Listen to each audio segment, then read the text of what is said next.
Watu wanalala. Watu wanafanyeje? Wanalala. Anasema hivi, na mwingine malaika watatu akawafuata akisema kwa sauti kuu, mtu awaye yote akifanyeje?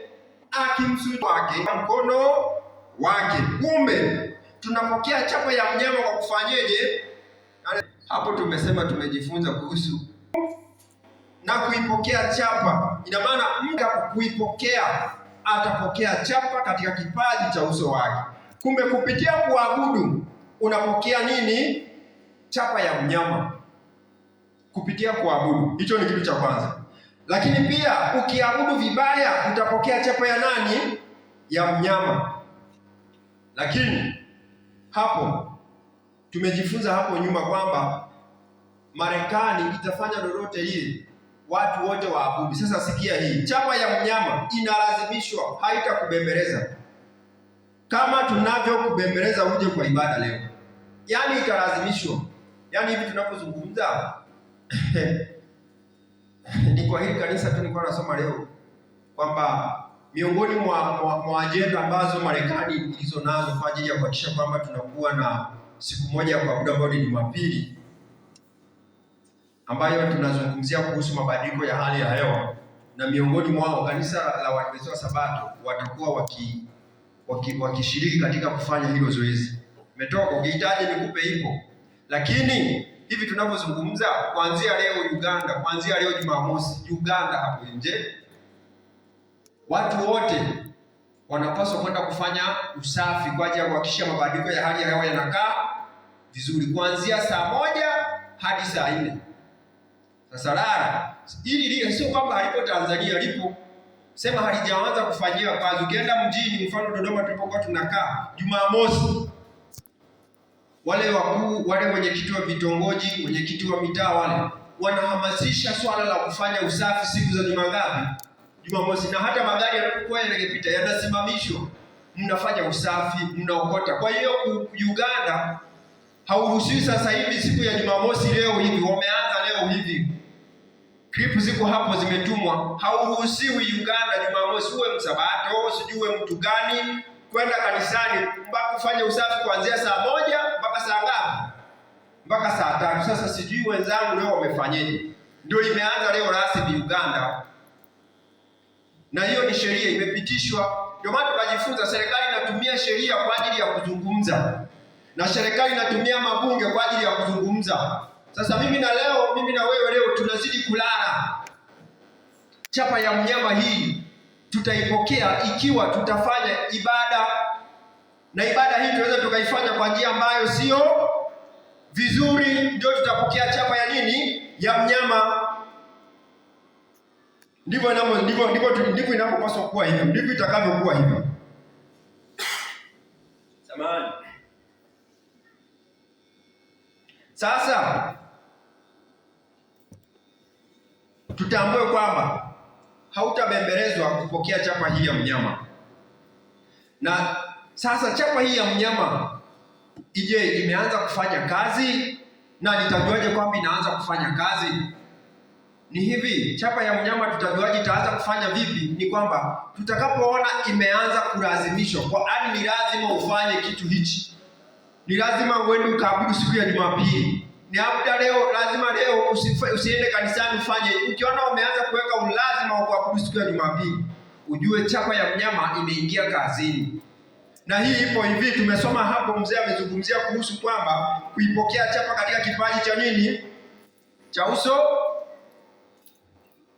Na katika mkono wake. Uso, kupokea chapa hiyo katika kipaji cha uso wake na katika mkono wake. Chapa ya mnyama inalazimishwa kupitia kutenda kwa mikono. Ina maana unashiriki kama leo hivi watu wamezuiwa wasiende kanisani, wakafanyeje? Wakafagie. Kwani hapo uabudu? Sio ni kwamba umedungwa chanjo ya corona ndio unasema kwamba hiyo ni chapa ya, hapana. Ni kwa kushiriki kama leo.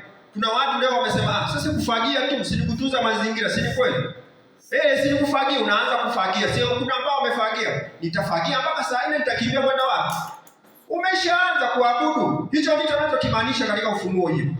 Kwa hiyo ukianza kufagia, lakini pia na kuamini. Ukianza kuamini, hapo ndipo amezungumza kwamba kupitia kwenye kipaji cha nini? Cha uso. Kipaji cha uso, kwani tunasoma Biblia kwa kupitia nini? Kupitia akili. Tunaweka hapa vitu. Sasa hivyo kuna ambao leo wameanza kutenda. Kuna ambao leo na wengine wameishaanza kuitenda bila kujua, wataingia tu. Leo tuna Waadventista wa Sabato wengi. Nenda huku utakutana nao kwa sababu tu mshahara ni mzuri na ameambiwa kwamba afanye kazi siku ya Jumamosi na mshahara ataongezewa na anafanya na hauni shida yoyote ile. Ni wewe ni miongoni mwa watu ambao mnasukuma chapa ya mnyama kuweza kuwepo, kuweza kuifanyia kazi kwa kupitia kwa kutenda. Wapo wengi wangapi? Sasa na leo imeanza kuwepo hivyo. Nenda Dodoma hapa tu nilikuwa nakaa huko. Jumamosi ikifika wanapita wale na wanachukua taarifa kama jina lako unajulikana na mtongoji, sijui viongozi hao wa kijiji, viongozi wa mtaa wanakufahamu. Wana majina yao. Usipofanya utapigwa faini. Wangapi leo utakubali leo kwamba leo hatuendi kufanya, tunaenda kutengeneza ile korongo liko pale chini? Wangapi hatutaenda leo Jumamosi? Ikianza kupitishwa, wewe utaona kwamba ni kitu cha kawaida. Je, ni kweli ni kutengeneza daraja, lakini ni siku gani? Kwa hiyo imefichwa kwa namna ambavyo mwanadamu ni vigumu itaanza kulazimishwa, na yule ambaye asiyokuja faini. Yule ambaye asiyefanya nini? Faini, utapiga faini mwisho wa siku. Haya, yani ndaya kwa haki umeshaingizwa kwenye nini? Mfumo. Kwa hiyo ndio maana tunatakiwa tuyatambue haya ili tuweze kuyafanyia kazi, maana kipindi tulichojo, kipindi ambacho tunaishi sio chema. Kwa hiyo tumeangalia hapo, kipaji cha uso wako ni kuamini, mkono wako ni kutenda. Wapo wengi wanaoamini kwamba Jumapili ni siku ya nini? Siku ya ibada. Kwa hiyo wanaamini hivyo. Uhuru wa dini karibu unakoma, yaani muda sio mrefu uhuru wa dini utakoma. Huu uhuru tuliopewa wa kutembea tu, unakuja vile unavyotaka kwenye ibada, mwisho wa siku utakuja kuzuiwa. Yaani karibu sana unazuiwa. Yaani unapokuja, yaani uhuru wa dini huu ambao Yesu ameruhusu kwa kipindi hiki kingi tuutumie, karibuni utafungwa huu uhuru wa dini, na umeanza kufungwa. Ndio kama unasikia Uganda leo hamna kwenda ibadani, fanya usafi kwanza. Wewe unataka nani akufanyie? Wewe unajua kukimbia. Ndio umeanza kuzuiwa. Na wengi wetu tumelala, sijui utakuja, na ukikataa faini zinakufuata. Mwisho wa siku hawa ndio wanaosumbua, peleka roka. Wewe uko tayari kwenda roka? Hiyo ndio inayozungumzwa na inakuja kwa namna hiyo. Hata leo hii sema simu nitakuja tuangalie, ni watumie tusome hiyo barua iliyotumwa. Imetumwa hizo kwamba kutakuwa na siku ya kutunza mazingira kwa East Africa, ECD. Inajulikana kwamba hiyo ni ya kwetu, ni Waadventista wa Sabato. Watakuwepo wakifanya hayo mambo, sijui watakuwa wanafanya Jumamosi, sijajua. Ile imeandikwa kwamba watakuwa wakishiriki kwenye kuhakikisha kwamba mazingira yanakaa vizuri, ambao ni miongoni mwa jambo ambalo shetani ameliasisi kupitia mawakala wake, ambao ni miongoni mwao hayo tuliyojifunza mahali hapa. Kwa hiyo vita vya mwisho ni juu ya ibada. Ikiwa naelekea mwisho, vita vya mwisho ni juu ya ibada. Mungu anahitaji kuabudiwa, lakini shetani naye anahitaji hiyo nini? Ibada. Mungu anahitaji apigiwe magoti na shetani anaihitaji ibada hiyo hiyo. Lakini tambua, ibada ni ya Mungu. Ibada ni ya Mungu aliyetuumba, na shetani anaitaka ibada hiyo hiyo. Sasa wewe zidi kulala, ukiona kwamba vitu ni vizuri, lala kabisa. Nyakati tulizopo ni za hatari. Tunatakiwa tujue nyakati tulizopo ni za aina gani. Kwa hiyo kuwa makini wapi unapoabudu. Ninaabudu wapi? Ninapiga magoti wapi? Hicho ni kitu cha kwanza.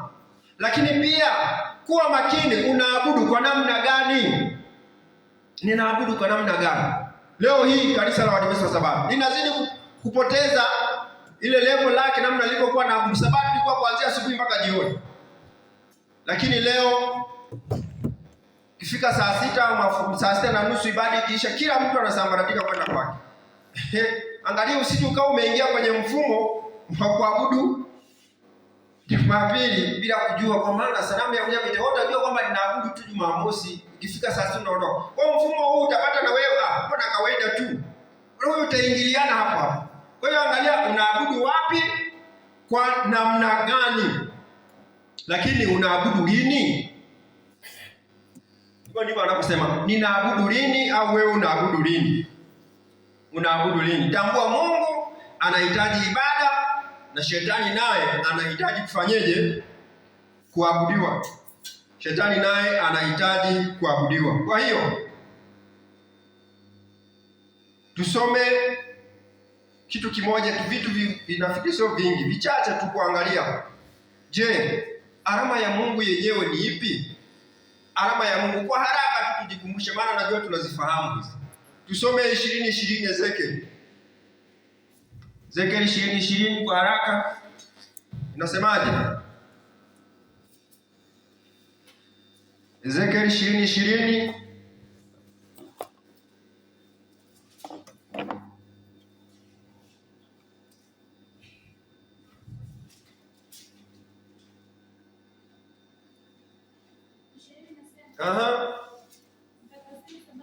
Anasema zitakaseni za sabato zenu. Mimi ninaitakasa sabato ya Bwana, wewe unaitakasa sabato ya Bwana.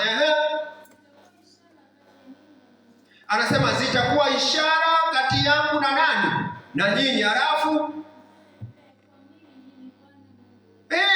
sabato ndizo zinazotukumbusha kwamba yeye ndiye Mungu Bwana. Sasa mimi na wewe tunazitakasa sabato? Tunazitakasa sabato? Hatuzitakasi. Jiulize unapozitakasa. Kwa hiyo ndipo anapozungumza kwamba hiyo ndiyo tambua kwamba huyu ndiye Mungu Bwana, kwa sababu ametupa sabato. Tufanyeje? Tuzitakase. Hiyo, na hiyo ndiyo alama ya Mungu ya kuabudu, ndiyo alama ya kuabudu ya Mungu. Kwa hiyo ndiyo alama ya Mungu au muhuri wa Mungu wa ibada, sabato. Anatusihi tuzitakase, lakini kila inapokucha leo tunazichafua. Mungu atusaidie tuendelee kuzitakasa. Lakini tambua kwamba mnyama kupitia chapa yake alianzisha siku ya ibada, ambayo siku hii ni Jumapili. Jumapili ndio chapa ya mnyama, na chapa hii ilianzishwa na kanisa Katoliki. Jumapili ndio chapa ya mnyama, na sabato ndio alama ya nani? Ya Mungu, ndio muhuri wa Mungu. Mimi nikwambie wewe, kama una rafiki yako huko na hujamfundisha tambo, nyakati tulizo nazo ni za mwisho, na bidii waambie ukweli kwamba Jumapili ni chapa ya mnyama. Hizi ndio tulizopo mwisho. Sasa wewe kama una ndugu yako, mwambie kabisa, kama hajajua mwambie kwamba rafiki yangu lipopo ni hatari. Watu unajua kuna wakati mwingine watu wanafikiri Mungu ni wa masiara. Wanasema kuna mwingine anambia Mungu akija akituona tulivyo wengi hivi, tulivyo wengi hivi, tulivyojaa, ataanza kutusamehe. Wewe ulikuwa mzuri. Ngoja nisamehe watu wangu waingie mbinguni. Mungu sio wa hivyo. Ametuagiza tushike kile ambacho ametuagiza. Ingekuwa yuko hivyo, kipindi kile hangeangamiza watu wa Sodoma na Gomora. Hangewaachia. Hangeangamiza eti wabaki watu usijui watatu, mtu na watoto wake. Hangeangamiza. Nilikutana na rafiki yangu, Mungu wetu ni Mungu, ni kweli mwenye huruma. Lakini tunapoelekea huruma hizo sasa, maana ametupa muda mwingi na mrefu kwa ajili ya kujitathmini. Wakati mmoja nilihubiri hapa, watu wakasema sijui nini, nikasema kwa hali hii tunayoenda, hii upepo huu unaoenda hivi, kila siku tunazidi kudidimia kiimani. Yaani mimi naona ile namba 1144 ile inaweza kuwa ni hakika. Mimi kweli nawaambia Mungu wetu sio muongo. Mimi nasema kabisa, kama imeandikwa hapo, wengine wanasema ile tu ni watakao uimba. Ninawaambia kwa namna hali ulimwengu unavyoenda kasi, kwa namna hali watu hatujitoe kiroho kumtafuta Yesu, tumeyumba. My friend, rafiki yangu mpendwa, ile namba ile yaani mimi ninakwambia iangalie makini. Sasa watu napiga hesabu na rafiki yangu, nikamwambia unajua mimi sikutani hii namba iko namna ambavyo kiroho tunadidimia kila siku. tunafanya mambo ya kipuzipuzi. Baada ya Sabato tunakuja kama tunavyotaka. Yaani tukajaribu moja tugawe tuone kama kweli inaweza ikawa hivyo. Maana si imeandikwa, kwani tukigawa ni vibaya? Tukaanza kugawa. Nasema si labda watakuwa wengi, ila mimi nina wasiwasi na ile namba. Inaweza ikawa ndio yenyewe kabisa. Ile 1444 ile iliyoandikwa pale. Tukaanza kugawa, tukasema tuseme sasa Mungu aje. Maana kipindi kile cha Nuhu si watu walikuwa wengi, hawakuwa wengi. Walikuwa wengi. Wengi. Lakini akaondoka na wangapi? Kwani anashindwa kuondoka na wanane hata wakati huu? Anaondoka nao. Kwani wewe ni nani ikiwa hujatembea katika misingi iliyo imara? Mimi ni nani ikiwa sijatembea katika misingi inayompendeza? Anaondoka nao, angalia wingi. Ikiwa tunafanya tu mambo ya kipuzipuzi, anaona sasa hawa ndio naenda kuwafia, anaondoka na wale. Sasa tukawa tunasema hii inaweza ikawa yenyewe, tukaanza kugawa. Ngoja tuseme sasa labda ni yenyewe. Tuseme ni yenyewe, gawa. Duniani kuna mataifa yapo duniani, nchi zilizopo duniani ukikadiria zipo 192 duniani kote. Yaani zikizidi, yaani zinaelekea hapo 92, zinafika kama ani hapo tuseme 192 ndizo nchi zilizopo duniani. Nafikiri zinafika hapa. Kama sio 92, 93 hapo. Mwisho ni hapo tuseme 92. Sasa tukagawa kwa nchi zile ambazo zinajulikana 192 duniani. Tukagawa kwamba kila nchi sasa Yesu akaanza kuchukua. Ina maana kila nchi wakatoa, kigawa kwa hizo nchi tulipata kwamba ni watu 100 kwa ile alama, kwa zile namba zile ni watu 700. Ina maana kila nchi Mungu anatoa watu wangapi? Tukisema watu wananikotolea macho. Tukisema yani Yesu akija saa hizi aende na ile namba iliyoandikwa kwenye Biblia ile 1400, sisi tunaijua. Ukigawa ni watu 700 kila nchi. Abantu 700. Sasa nikasema tuseme sasa Tanzania tuna mikoa mingapi? Hatujui. Tanzania tuna mikoa 24. Gawa 700 hapo kwa 24 muone. Waangalie. Kama akija leo aende na ile namba. Na anaweza akaenda nao, maana watu tumeenda mbali. Gawa watu ni wachache. Kila mkoa na ujiulize mkoa una watu wangapi? Mkoa una watu wangapi? Tuseme Tanzania jumla tu ni 700. Alafu gawa kwa hiyo mkoa una watu wangapi? Haya, sio tu mkoa, wilaya ina watu wangapi? Na mimi nawaambia tu ya ile namba inaweza ikawa yenye maana kwa namna hali ya wimbi hili la kiroho, watu wanapokuwa hatuna muda. Tunafanya vile tunavyojua. Tupo kanisani lakini mambo yetu yapo mbali na Mungu. Ile namba tuiangalie sana. Mimi nawaambia ukweli kabisa. Mungu haendi na wingi. Ni kweli anaweza kuwa ni waimbaji lakini mimi tuiangalie sana. Maana watu kiroho wameenda mbali, Kwa hiyo tutambue hilo. Ni uchaguzi wetu kuchagua kati ya muhuri wa Mungu ambayo ni Sabato yake, au tuchague chapa ya mnyama ambayo imewekwa hapo siku ya Jumapili. Tuchague kabisa. Na ndio maana Mungu alitukumbusha kwamba tuikumbuke siku ya nini? Ya Sabato. Hiyo ndio muhuri wake, tuikumbuke siku ya Sabato na tuitakase. Kwa hiyo tufanye uchaguzi. Na ndio maana hatukisoma Luka. Hivi wewe kwa akili zako tu, Yesu alipokuwa duniani alitunza Sabato hakuitunza? Alitunza, ilikuwa desturi yake. Ndivyo Luka 4:16 inasema. Desturi yake kila inapofika Sabato, anaingia wapi? Anaingia hekalu. Kila inapofika Sabato, anaingia wapi? Anaingia hekalu. Sasa kutana na watu. Mwambie kuhusu habari za Sabato. Anakutolea macho kama vile mjusi. Hiyo bado anakomewa hapo na dirisha. Soma wasikie, labda wanafikiri mimi ni maneno yangu hapo. 4:16 inasemaje?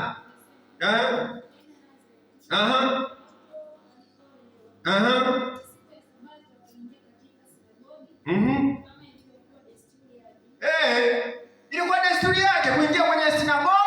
Basi tukisema ni desturi yako, si kitu ambacho tunakifanya kila siku. Sasa waambie watu ukweli, nyakati tulizopo ni nyakati za hatari. Waadventista wengine wanatoka, wengine ndio tunazidi kufia hapo tu ndani.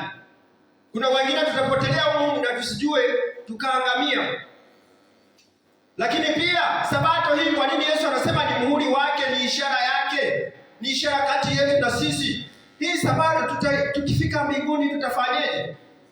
Tutaitunza, tutaiheshimu. Ndivyo aliposema. Akamfunulia Isaya 66:23. Inasemaje? Ile aliyosema ikawa sabato, sijui ni sabato na sabato. Nasoma hapo Isaya 66:23. Inasemaje?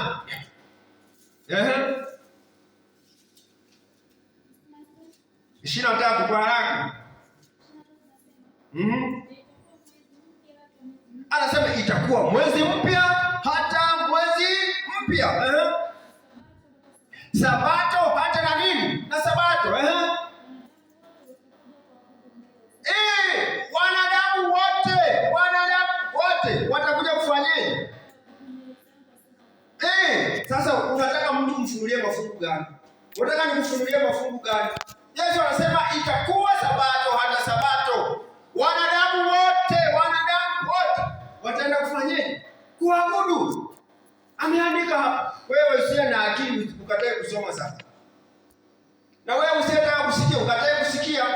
Na yanena haya kwa sababu nyakati tulizopo ni nyakati za hatari. Na ndipo kila siku tunaendelea kuchuchumilia katika ujinga. Tunaendelea kung'ang'ana tukidhani sasa rehema zitazidi kuwepo. Rehema inaelekea kukoma. Rehema inaelekea mwisho. Ndugu zangu nao waona, ikiwa hutafanya jitihada ya kuhakikisha kwamba unawafundisha habari hizi, rafiki yangu, utawapoteza. Utawapoteza. Ni nyakati ambazo Yesu anatuita, wazazi, kusanyeni watoto wenu. Maana hii habari njema imehubiriwa, imetangazwa, lakini bado tunazidi kufanyeje? Kulala. Tunazidi kulala, tunazidi kupoteza muda kwenye mambo ambayo ni ya kipuzi. Tumekataa kujitoa kwa ajili ya kuambia wengine habari njema.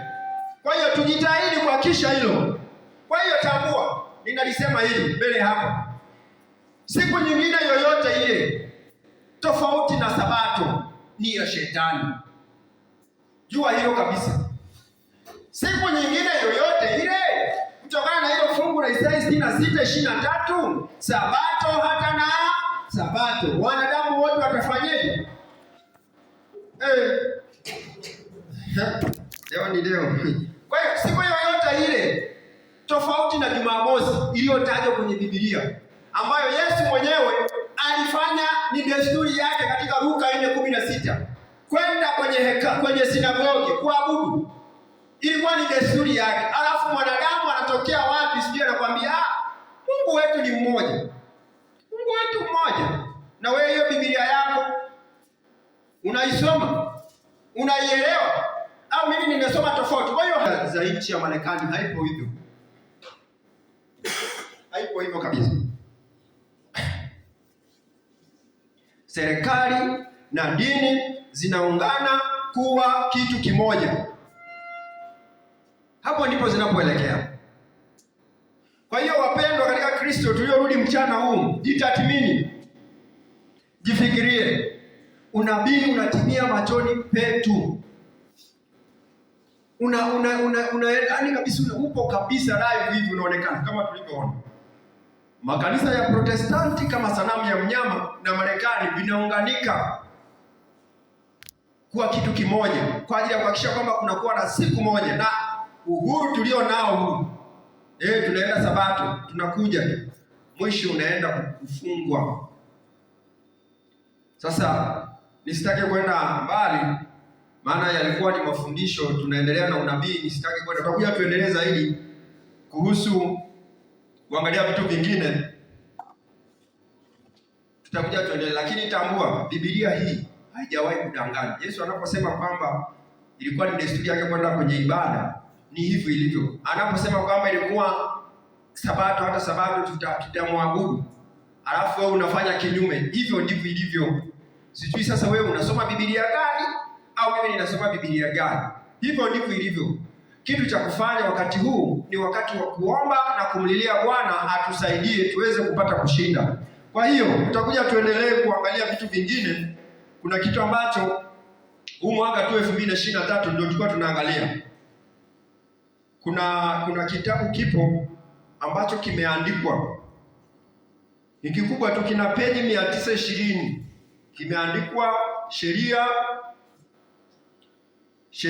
sheria zimeandikwa mle na zinatakiwa kufuatwa, yani kinaitwa ni project 2025.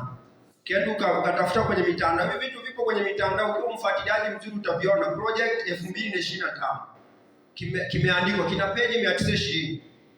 Hichi kitabu, kipindi ambapo hawa marais waliitwa, walienda wote. Wewe waliitwa na papa, wakaenda huko Marekani, walienda Marekani. Walipoenda kule wakakubaliana na hichi kitabu kilichotungwa, kina peji 920, kinaitwa Project 2025.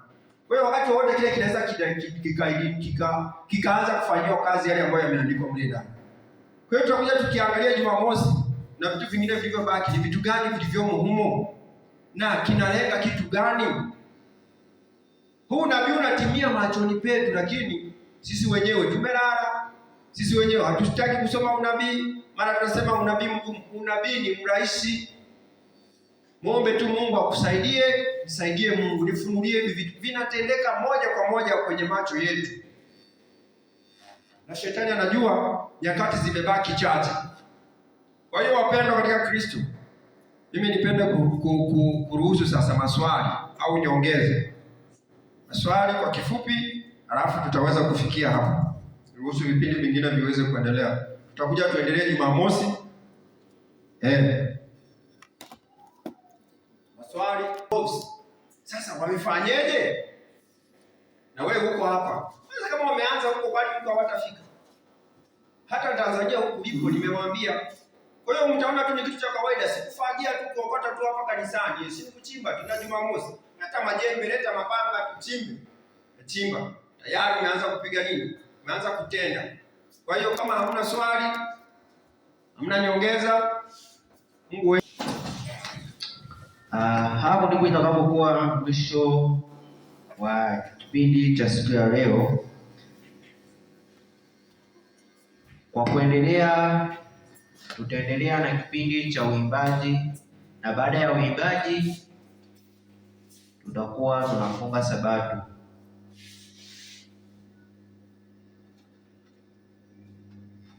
Asante.